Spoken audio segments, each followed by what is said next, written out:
Hi friends, எல்லோரும் கதை கேட்க ரெடியா?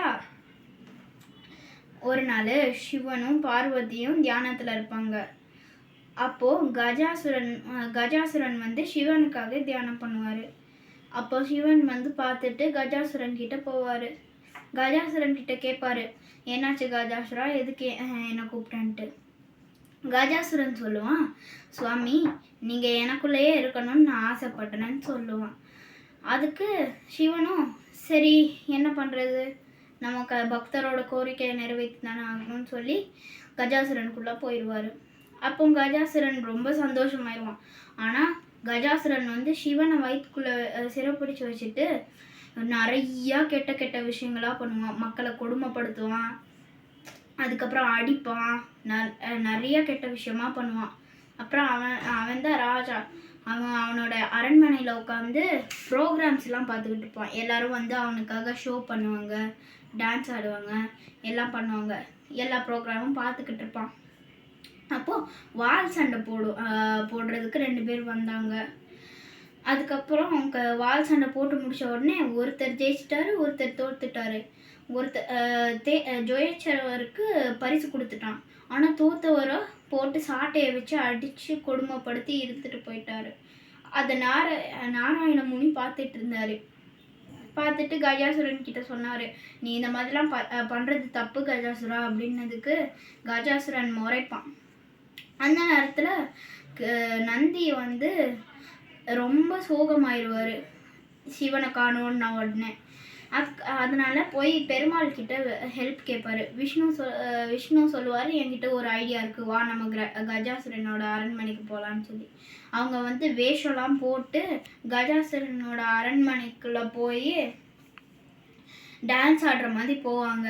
அதனால விஷ்ணு சொல்லுவார், என்னோட காளை மாடுக்கு டான்ஸ் ஆடணுமா, உங்கள் முன்னாடி நான் பாடுற பாட்டையும் என் காலை ஆடுற ஆட்டத்தையும் பார்த்தா உங்களுக்கு புண்ணியம் மட்டும் இல்லாமல் சந்தோஷமும் கிடைக்கும் அப்படின்னு சொல்லுவாராம். சொன்னதுக்கு சரி கஜாசுரன் வந்து சரி என்னதான் ஆடுறாங்கன்னு பார்ப்போமே அப்படின்னு சொல்லி பார்ப்பாராம். அப்போ நந்தி தான் காளை மாதிரி வேஷம் போட்டிருப்பாராம். அதுக்கப்புறம் எல்லாம் டான்ஸ்லாம் ஆடி முடிச்ச உடனே சூப்பர் சூப்பர் சூப்பர்னு சொல்லி பரிசெல்லாம் கொடுப்பாங்களாம். அப்போ நாராயண முனி சொல்லுவார், கஜாசுரா உனக்கு இன்னும் இந்த காளையை பற்றி தெரியலை, இந்த காளை ஒன்னோட சக்தி வாய்ந்தது அப்படின்னு சொல்லுவாராம். சொன்ன உடனே கஜாசுரனுக்கும் கோபம் வந்துருமா. போய் நந்தி கூட சேர்ந்து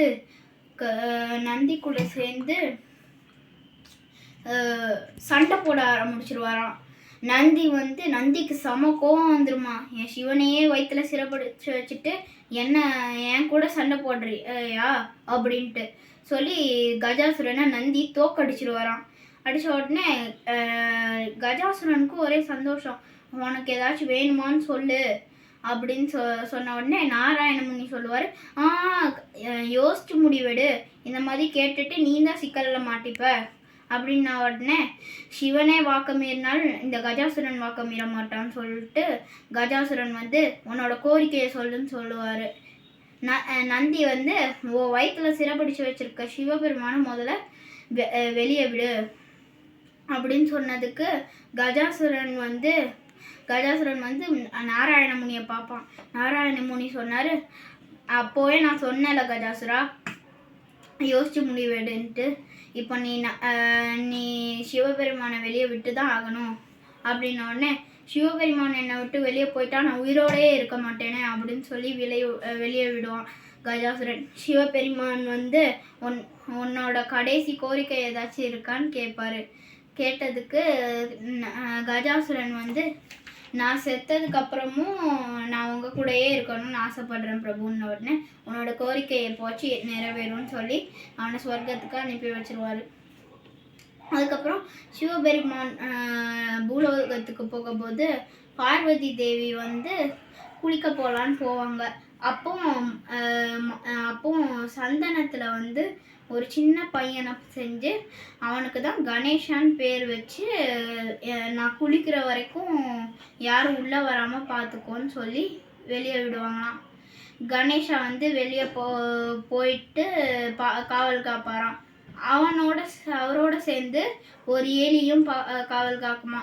அதனால அந்த எலிக்கு வந்து கணேஷா மூஷிகான்னு பேர் வச்சு அதை அவரோட வாகனமாக வச்சுக்கிட்டாராம். அப்புறம் அப்புறம் யாரையுமே உள்ளேயே விடலையாம். அப்போ சிவபெருமானும் நந்தி தேவரும் வந்துக்கிட்டு இருப்பாராம். அப்போ பிள்ளையார் வந்து இங்கே யாருக்குமே அனுமதி இல்லை அப்படின்னு சொல்லுவாராம். அப்படின்ன உடனே நீ யார் பாலக்கா, உன்னோட அம்மா அப்பா தொலைச்சிட்டு வந்து இங்கே நிற்கிறியான்னு கேட்பார் சிவன். நான் யாருன்னு நீங்கள் கேட்குறீங்க, நீங்கள் யாருன்னு நான் தான் கேட்கணும் அப்படின்னதுக்கு சிவன் சிரிச்சுக்கிட்டே பூலோகத்துக்கு வந்துட்டு இந்த சிவனை தெரியாதுன்னு சொல்றியா அப்படின்னு சொல்லுவார்.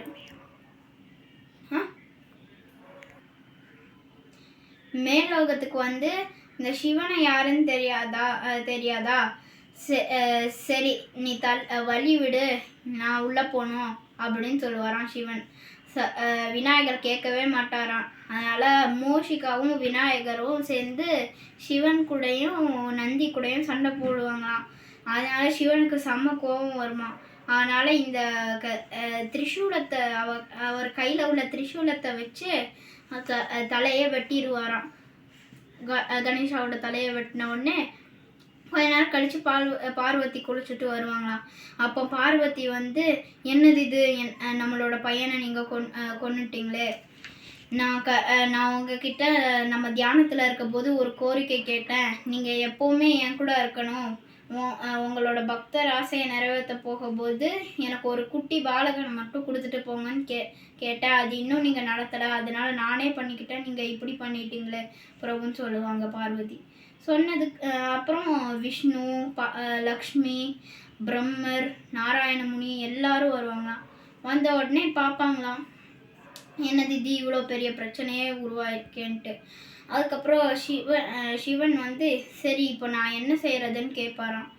பார்வதி சொல்லுவாங்க, இவனோட தலையை நீங்கள் திரும்பியும் வச்சு கொடுங்க அப்படின்னதுக்கு நான் எங்கே போகிறது அப்படின்னு சொல்லி யோசிச்சுட்டு இருப்பாராம். அப்போ நாராயணமுனி சொல்லுவார், பிரபு இதுதான் நீங்கள் கஜாசுரனோட கோரிக்கையை நிறைவேற்றுறதுக்கு சரியான நேரம் அப்படின்னு சொல்லுவாராம்.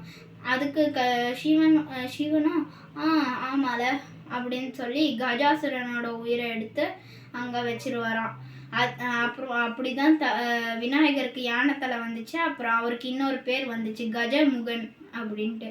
இந்த கதை உங்களுக்கு பிடிச்சிருந்துச்சின்னா என்னோட ஸ்மார்ட் கிருத்திக் சேனல் லைக் பண்ணுங்கள், ஷேர் பண்ணுங்கள், சப்ஸ்கிரைப் பண்ணுங்கள். அடுத்த வீடியோவில் நம்ம இந்த கணேஷா ஸ்டோரியை பற்றி இன்னும் கொஞ்சம் இன்ஃபர்மேஷன்ஸ் தெரிஞ்சுக்கலாம். Bye bye.